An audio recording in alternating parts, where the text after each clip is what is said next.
Trend का खौफनाक अंजाम। गाजियाबाद में 3 बहनों की गई जान। बिना निगरानी बच्चों के लिए खतरा बनती जा रही डिजिटल दुनिया।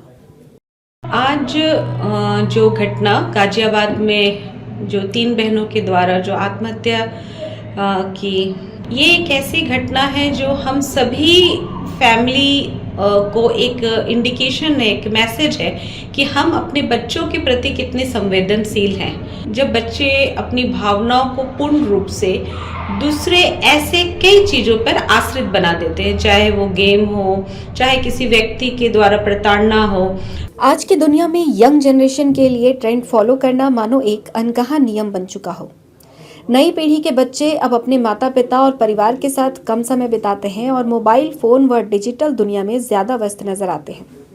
इन दिनों कोरियन फैशन, कोरियन ब्यूटी, के ड्रामा और कोरियन कल्चर भारत के युवाओं के बीच तेजी से लोकप्रिय हो रहा है। इसका असर खास तौर पर जेनजी पीढ़ी पर साफ तौर पर देखा जा सकता है। ट्रेंड फॉलो करने की यही होड़ कब एक खतरनाक जुनून बन जाए, इसका अंदाजा हाल ही में सामने आए एक बेहद दर्दनाक घटना से लगाया जा सकता है। उत्तर प्रदेश के गाजियाबाद स्थित भरत सिटी से एक दिल दहला देने वाली घटना सामने आई है। बुधवार तड़के करीब 2 बजे 3 सगी बहनों ने अपनी आवासीय इमारत की 9वीं मंजिल से कूदकर आत्महत्या कर ली। इस हृदय विदारक घटना से पूरे इलाके में मातम और सन्नाटा पसरा हुआ है। अब तक पुलिस द्वारा साझा किए गए जांच रिपोर्ट के अनुसार बच्चियों को कोरियन कल्चर से अधिक प्रेम था।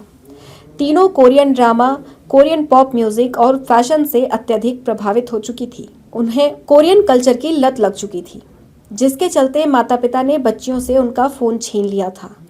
ये बात बच्चियों से बर्दाश्त नहीं हो रही थी और उन्होंने अपनी जिंदगी खत्म कर ली। इस पूरे मामले का खुलासा तब हुआ जब पुलिस को घटनास्थल से 8 पन्नों का एक सुसाइड नोट और एक डायरी बरामद हुई। सुसाइड नोट में बच्चियों ने अपने माता पिता से माफी मांगते हुए लिखा कि जिस लत को वो उनसे छुड़ाने की कोशिश कर रहे थे वो उनकी पूरी दुनिया बन चुकी थी। पुलिस के अनुसार पाखी, प्राची और विशिका देर रात चुपचाप किचन के रास्ते बालकनी तक पहुंची और एक एक कर नीचे कूद गई। तेज आवाज सुनकर परिजन और सुरक्षाकर्मी मौके पर पहुंचे, लेकिन तब तक तीनों की मौत हो चुकी थी। प्राप्त जानकारी के अनुसार कोरोना के बाद से बच्चियां स्कूल नहीं गई। पढ़ाई में भी तीनों कमजोर थीं। इसी दरमियान वो फोन पर कोरियन ड्रामा की आदी हो गई। धीरे धीरे ये आकर्षण इस हद तक बढ़ गया कि उन्होंने अपनी जिंदगी ही खत्म कर ली। हालांकि हमारा चैनल उक्त बातों की पुष्टि नहीं करता है। इस पूरे मामले पर क्लिनिकल मनोवैज्ञानिक डॉक्टर अनुराधा वत्स ने प्रतिक्रिया देते हुए कहा कि माता पिता को अपने बच्चों के बदलते हाव भाव, व्यवहार और दिनचर्या पर लगातार नजर रखनी चाहिए। साथ ही समय रहते बच्चों से संवाद करना और उनकी मानसिक स्थिति को समझना बेहद जरूरी है, ताकि भविष्य में ऐसी घटनाओं को रोका जा सके। जो 3 बहनों के द्वारा जो आत्महत्या की, जो काफ़ी दुखपूर्ण जो बात है, जो हमारे सामने समाज में लोगों के पास गई है, ये एक ऐसी घटना है जो हम सभी फैमिली को एक इंडिकेशन है, एक मैसेज है कि हम अपने बच्चों के प्रति कितने संवेदनशील हैं। क्योंकि हम वहाँ पर काम करना शुरुआत करते हैं जब बच्चे अपनी भावनाओं को पूर्ण रूप से दूसरे ऐसे कई चीज़ों पर आश्रित बना देते हैं, चाहे वो गेम हो, चाहे किसी व्यक्ति के द्वारा प्रताड़ना हो। तो यहाँ पर बहुत ज़रूरी है इस बात का कि हम अपने बच्चों को किस तरह से ऑब्जर्व कर रहे हैं, मतलब उसका निरीक्षण कैसे कर रहे हैं, उनके हर एक व्यवहारिक चीज़ों पे, चाहे वो उनकी स्टडी पैटर्न हो, चाहे उनके बिहेवियरल फ्रेंड्स के साथ में हो।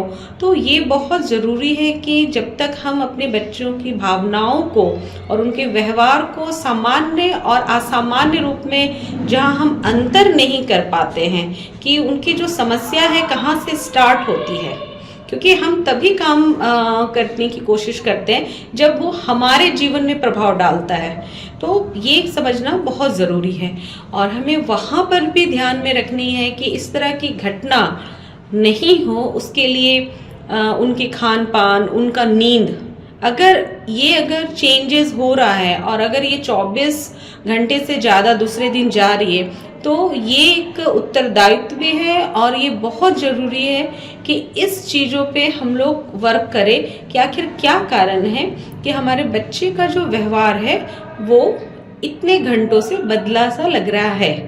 ठीक है, और यहाँ पर ये भी एक ये स्टिग्मा को दूर करने की ज़रूरत है कि इस तरह की घटनाओं पे अगर जहाँ भी सपोर्ट सर्विसेज हैं वहाँ पर तुरंत लेने की ज़रूरत है। और मैं यहाँ पर जो घटना है, क्योंकि यहाँ पर पूर्ण रूप से मैं किसी को दोष नहीं दूंगी, लेकिन आज के जो आधुनिकता में हम जो बहुत ही आसानी से मोबाइल, क्योंकि एक आज के समय की जो टेक्नोलॉजी है जिसका हम लोग काफ़ी पॉजिटिव भी उसका वर्क है, लेकिन ये भी देखना है कि उसका मिसयूज़ कितना हो रहा है। तो बच्चों के साथ में समय बिताना, बच्चों की भावनाओं को समझना और उनके व्यवहार में जो अंतर आता है, अगर उसको आप ऑब्जर्व कर लेते हैं तो ऐसी घटनाओं को हम लोग दूर कर सकते हैं। वहीं इस घटना से टूट चुके पिता चेतन कुमार ने भी सभी माता पिता से अपील की है कि वे बच्चों की ऑनलाइन गतिविधियों पर कड़ी नजर रखें और समय समय पर उनसे खुलकर बातचीत करें।